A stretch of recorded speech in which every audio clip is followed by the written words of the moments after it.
Roh Isabel.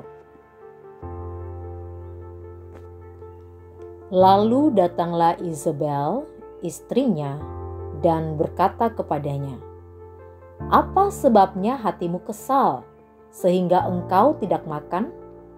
Lalu jawabnya kepadanya, "Sebab aku telah berkata kepada Nabot orang Yisrael itu, berikanlah kepadaku kebun anggurmu dengan bayaran uang, atau jika engkau lebih suka, aku akan memberikan kebun anggur kepadamu sebagai gantinya." Tetapi sahutnya, "Tidak akan kuberikan kepadamu kebun anggurku itu." Kata Isabel istrinya kepadanya, "Bukankah engkau sekarang yang memegang kuasa raja atas Israel? Bangunlah, makanlah, dan biarlah hatimu gembira. Aku akan memberikan kepadamu kebun anggur Nabot orang Yisrael itu." 1 Raja-Raja 21 ayat 5-7. Dalam pasal-pasal sebelumnya, kita membaca bagaimana Nabi Elia berada di bawah tekanan atau ancaman Ratu Isabel. Oleh karena itu, Nabi Elia sampai melarikan diri dan bersembunyi. Dalam keputusasaannya, Nabi Elia sampai ingin mati rasanya. Bila seorang nabi sekaliber Nabi Elia saja bisa sampai depresi seperti itu, maka bisa kita bayangkan betapa perkataan Isabel itu mengandung roh sihir. Hati-hati dengan roh Isabel. Tanpa kita sadari, itu bisa menyusup masuk ke dalam kalangan anak-anak Tuhan, di dalam keluarga, di dalam komunitas, bahkan di dalam gereja. Roh Isabel tidak selalu identik dengan wanita.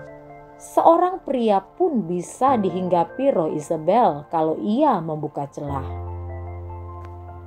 Ciri-ciri roh Isabel. 1. Perkataannya mengintimidasi. 2. Perkataannya menimbulkan tekanan atau insecure atau tidak ada damai sejahtera. 3. Mendominasi sekalipun di bawah otoritas. Dalam artian tidak mau tunduk kepada otoritas. 4.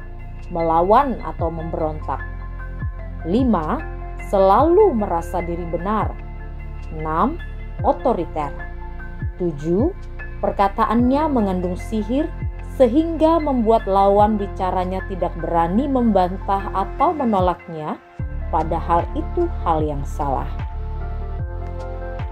Ciri-ciri nomor 3 dan 7 itu yang terjadi pada Isabel terhadap Ahab. Ahab seorang kepala keluarga. Dia punya otoritas sebagai raja dan kepala keluarga, namun tidak berfungsi. Isabel mengambil fungsi tersebut. Ia mendominasi Ahab dan pemerintahannya. Apa saja yang ia katakan pada Ahab dituruti oleh Ahab seperti kerbau yang dicucuk hidungnya dengan tali.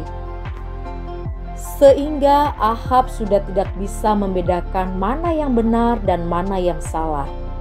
Ia sudah termakan sihir Isabel. Akibatnya, Ahab mati tepat seperti apa yang pernah dinubuatkan oleh Nabi Elia. Mari minta hidup kita senantiasa dipimpin oleh Roh Kudus, supaya kita bisa membedakan roh. Hati-hati dengan roh Isabel yang bisa menyusup dan menjatuhkan atau mengacaukan anak-anak Tuhan. Kalau kita intim dengan Tuhan, maka kita akan diberikan kepekaan untuk mengkat atau menghindarinya. Belajar dari Nabi Elia dan Raja Ahab.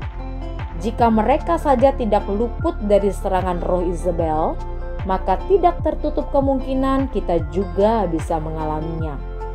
Latih roh kita, bangun roh kita, melekat dengan sumber kehidupan. Ia akan menuntun dan memberi kepekaan pada kita untuk membedakan mana roh Isabel dan mana Roh Kudus. Kiranya Tuhan dipermuliakan melalui kehidupan kita dan keluarga. Tunduklah akan Allah, maka roh Isabel akan lari daripadamu.